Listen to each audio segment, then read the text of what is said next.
Hello po! Welcome back to my YouTube channel. Nagbabalik ang inyong lingkod, Drew Barrymore, ang inyong fit and sexy dalagang bukid. So yung lightings natin for now ay medyo red kasi yung lightings ko sa room parang disco. Yeah, parang disco. Kasi yung in-order ko akala ko, kasi sa online lang. So yung in-order ko akala ko yung all white. Pero parang disco pala siya. Pero maganda naman siya tingnan. So, nagbabalik po tayo for now. And pasensya na po talaga kayo kasi nawawala po tayo ng ilang buwan. But now, I'm back. So, yan, taas ang haba na ng buhok natin. So, update po tayo. Drew Barrymore. Mataba. Mataba. At sexy. Tamsi. Yeah. So, nandito po tayo ngayon sa room ko. Yeah. Pinapakita ko po sa inyo yung room ko. Ayan. Tingnan nyo, mama. Bago na po yung bed natin. Yeah. So, yung foam ko, nire-recycle ko lamang po yung old foam ko. Tapos, bumili lang po ako ng frame. Kasi mahal yung yung frame at saka yung foam. The same lang po yung price. So, tsaga lang po muna tayo, ladies and gentlemen. So, ayan. So, what makes me busy for how many months? So, ito po yung nakabusy sa atin. And ready for book binding na po siya. Dito. Meron po tayong 5 copies. Iba to. Tingnan niyo. 5 copies po to. 1. Basta 5 folders. Tapos, yung na lang, yung signature na lang po ng teachers namin. Yung panels namin. Ready for book binding na po yan. And today is March. Or this month is March.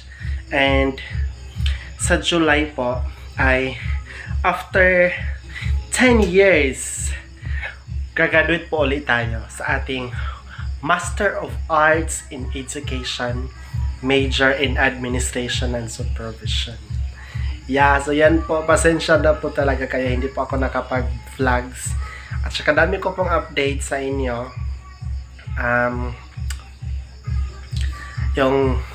Yung bahay din ng tatay ni Choco, sinimulan na nila. So, ipapakita ko po sa inyo tomorrow. Tapos ito naman, papers po to for promotion natin for Teacher 3. Hopefully po, may item. At saka, this year, promote po tayo. Kasi teacher to po tayo ngayon. And, ayan. Tinodo ko na. Tinodo ko na yung mga chorba-chorba ek-ek. Kasi, yeah. In God's will. Ang dami po nangyari. Dami po nangyari sa atin.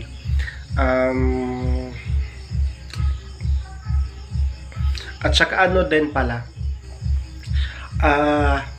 let's all support and let's all pray para po sa fast recovery po ni Ate Cha.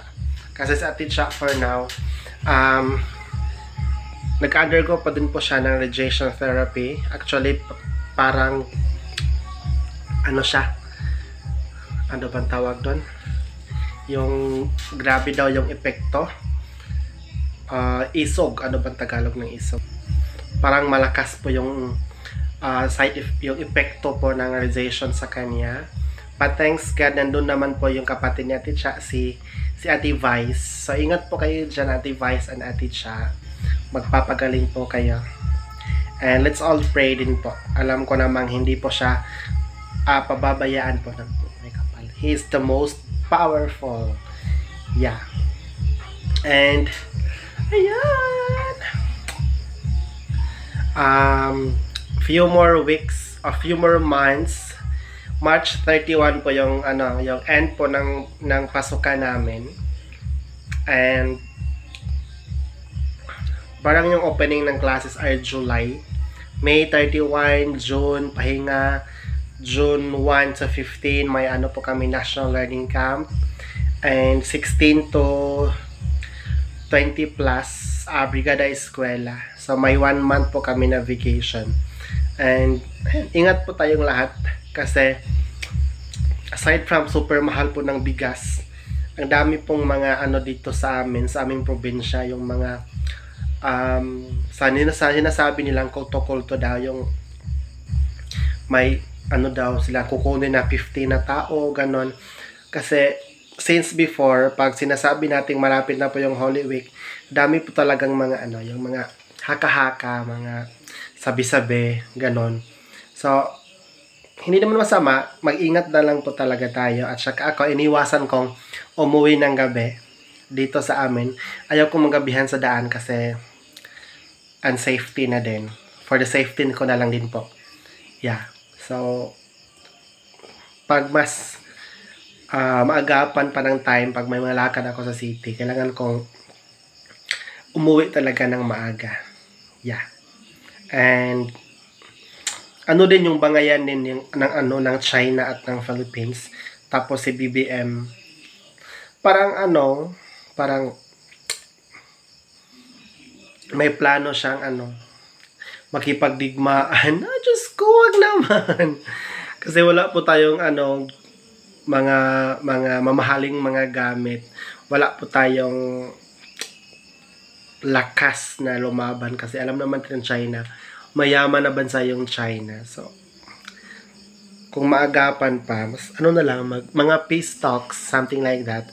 Ayun natin magkaroon ng World War 3 kasi alam naman natin yung epekto ng World War 2. Grabe po yung yung takot, yung basta mga masamang epekto po ng World War 2. Alam po ng mga natin, mga grandfather and saka grandmother natin na hindi talaga maganda yung digmaan. Dami pong masawi, dami pong mga buhay na So ayan, grabe po yung lightings natin at saka ang tabako dito. So ayan po, ladies and gentlemen, ingat po tayo palagi. Okay? Sobrang init po. And uminom po ng maraming tubig. Yeah. And din pala, update. Last month ba yun? Nakapagpa-check up ako kasi tumaas yung BP ko. So, niresitahan ako ng doktor ng ano bang tawag doon, yung pang high blood. Kasi yung BP ko parang naging 130/110, ganun. So, kasi masakit pa yung bato ko. So, ginagawa ko, binigyan niya ako ng resita nung yung pang high blood. So, ininom ko siya mga 2 weeks lang. At saka, sa ngayon, yung gininom ko is guyabano leaves. Every morning, nagpapakulo po tayo ng guyabano leaves. Tapos, yun lang po yung iniinom ko every morning. At saka, papawis na din, exercise na din po. Kasi, mas tumataas po yung edad natin. Yung mga yung mga epekto po ng mga natin before, lalabas din po yan. So, ayan. Diet. So, once again, thank you so much for watching my video and see you again next time. Bye! This is Drew Barrymore, yung mataba, pero sexy, talagang rocket. Ingat!